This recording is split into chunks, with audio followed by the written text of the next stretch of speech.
Yes, let's now bring in a senior training coordinator at the Institute for Security Studies, Willem Els, to weigh in on this EMPD protest action. Willem, thank you so much for your time this afternoon. I mean, we see an important organ of law enforcement downing tools to highlight issues within their rank. What for you stands out in this protest action? I mean, we're hearing, of course, that even the leadership at the EMPD was caught off guard. Good afternoon to you. Yeah, that is a very good question. I think first of all, we have to go and we have to investigate. We have to see whether these aggrieved officers followed the police channels or all the channels to vent their grievances, because this type of action and action of this nature is actually not found within the procedures of police officers itself. So that in the first place poses a serious question. On the other hand, we have to also look at where did management default? I mean, have these people followed these procedures? And if they did, why was there no progress? And why did it allow the situation to reach this stage?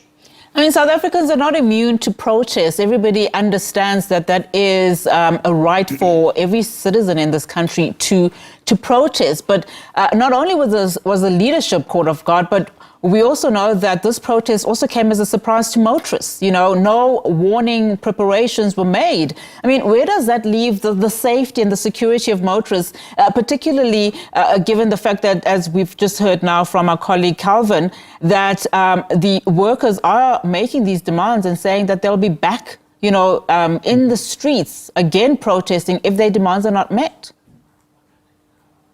Yeah, in the first place, you know, whether you are aggrieved or not, and you feel that you want to protest, I mean, there are due procedures. Even if you want to protest in the main road or so on, then you have to follow due procedure in order to make it a legal strike action or a legal protest action. So if these officers did not follow that, of course, there should be consequences for them.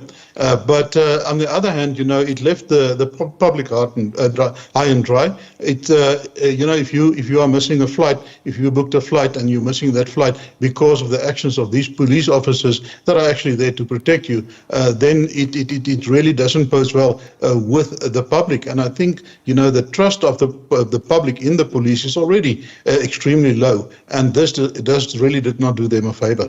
I want to unpack some of their demands, Willem, if you will allow me. I mean, part of their demands are salary increases, danger allowances, and resources. These are serious, just basic, you know, things that law enforcers should be able to get to ensure that they perform their duties. I mean, how does this then add in rooting out criminal elements in the force and corruption?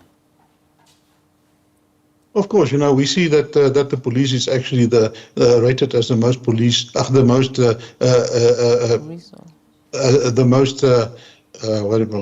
sorry about that, the most corrupt institution in South Africa at the moment, and that also eroded the trust for the people. And at the first place, we must understand, you know, there are due procedures within the police. Because of the nature of the work of the police, they are not allowed to strike, and they have to follow these due processes. But it is very difficult for these people if the management do not adhere to and do not follow the procedures on their side, and they also don't adhere to it. So that makes it really very difficult for the police, where they, on the one hand, they have to protect us, they have to do their job. It's a critical function, and that is why they cannot strike.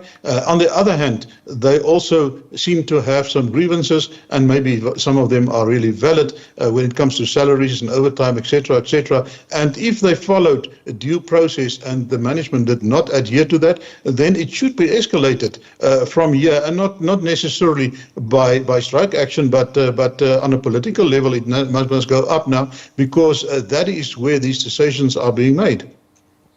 Willem, thank you so much for your insights and weighing in on this particular matter. That's Willem Els, is the Senior Training Coordinator at the Institute for Security Studies.